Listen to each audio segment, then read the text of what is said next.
Hoy te propongo una historia diferente. Conspiraciones, élite dominante, verdad o delirios de una persona desquiciada.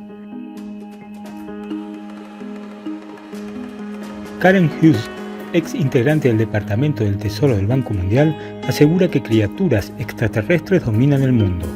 Te propongo escuchar la primera parte de esta entrevista y pensar o sacar tus propias conclusiones.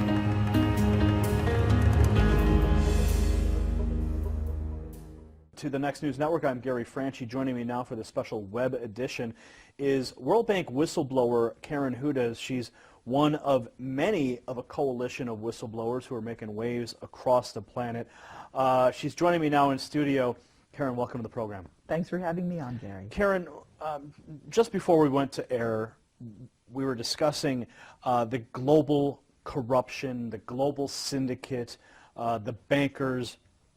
Who are these people? Who are the individuals? Who are the puppet masters pulling the strings of the bankers?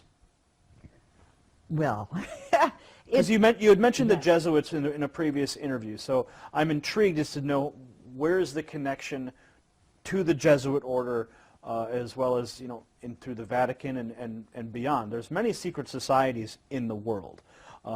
Many people speak of the Illuminati and the Masonic orders, the Order of the Garter, many of these super elite organizations that operate in secrecy. So I know I've named a few already, but if you could help us elaborate on these points, who are the people pulling the strings?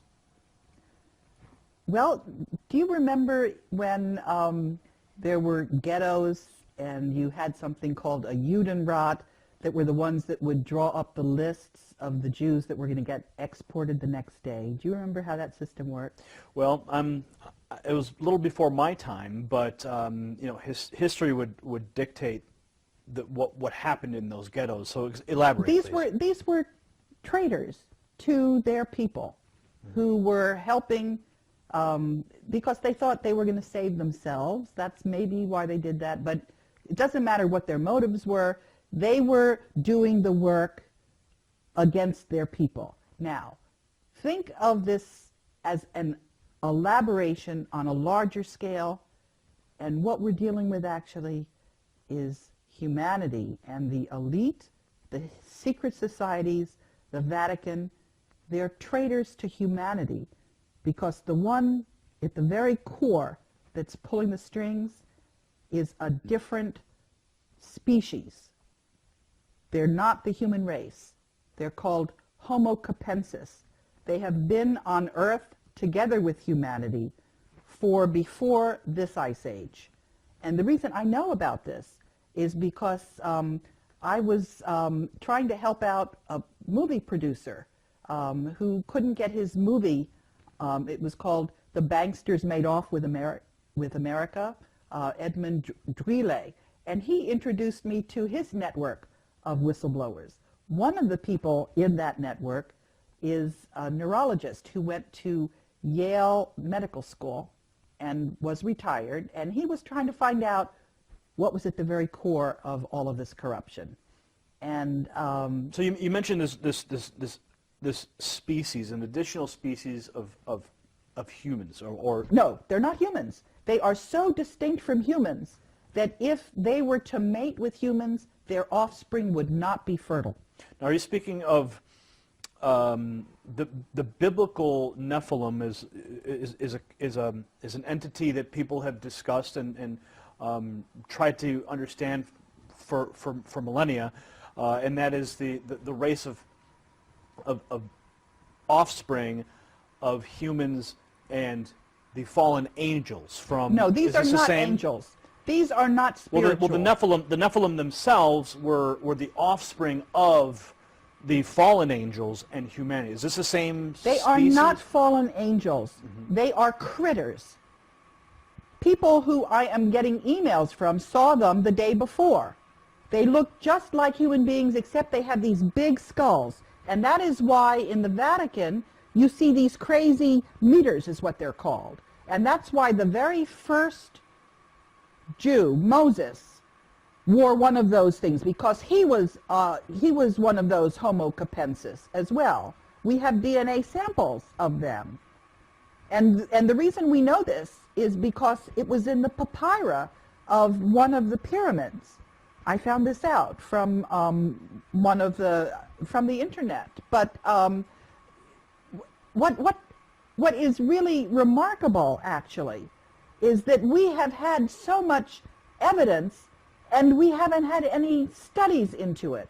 If you look at the archaeology, there is a civilization off the coast because the sea level has risen by 400 meters.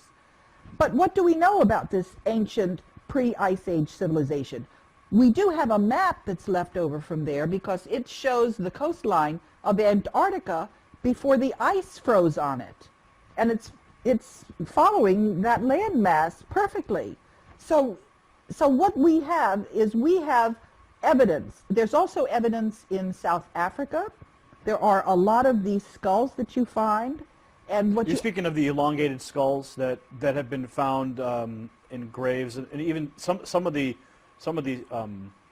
skeletons found with these are in fact giant people. That is something different. No, I'm not talking about that. I am talking about a large skull. The elongated skull, the elongated cranium. Some are in Peru, some are elongated.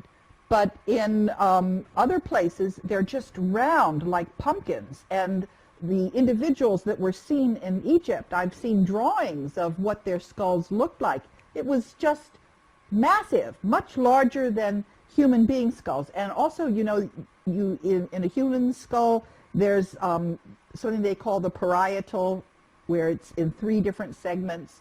This critter doesn't have those separations. It's just so you're saying that this specific species of individuals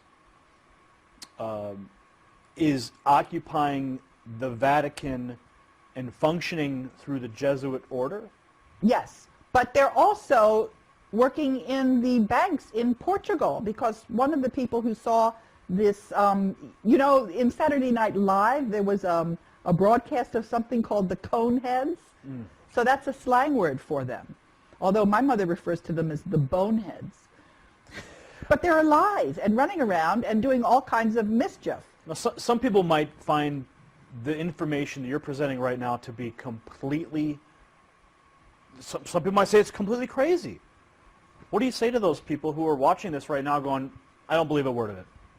I would say you need to read the articles that Ed Spencer has sent me. You need to look at the skulls in the museums. You need to read the DNA studies. And you need also to think about what kind of motive the human beings might have for being traitors to their species. Why would they do this? Why would we have a banking system where all the money ends up going to the Vatican and people run around starving? Why would we have, for example, if you look at what the actual teachings of Jesus Christ were, as opposed to when you had translations and various things happened and got put in there. And as some of the whistleblowers have been discussing this, information, articles on Homo capensis have disappeared from the internet. They've been taken down. And other critics who, I don't know why they're getting all the coverage they are, and they've been getting features in Wikipedia. Let me talk a little bit about Wikipedia. Sure, okay? Sure. I had an experience with Wikipedia because I got involved in trying to edit the biography on Robert Zoellick, who was the World Bank president. Mm-hmm. And I was trying to explain to people that the United States had lost the gentleman's agreement, which you could demonstrate. You could see, I couldn't get that into Wikipedia. They were clearly being controlled by this group that that is controlling all the capital markets. So do you and think that these same people were preventing your Wikipedia edits? Yes, and what I'm trying to say is that this person who was attacking the information on Homo capensis had a big, long article featuring her on Wikipedia. So I know who Wikipedia is. I know whose interests Wikipedia serves. And when somebody who's just starting out gets a big write-up, I know what that really means. Mi nombre es César y esto es Misterios Ancestrales.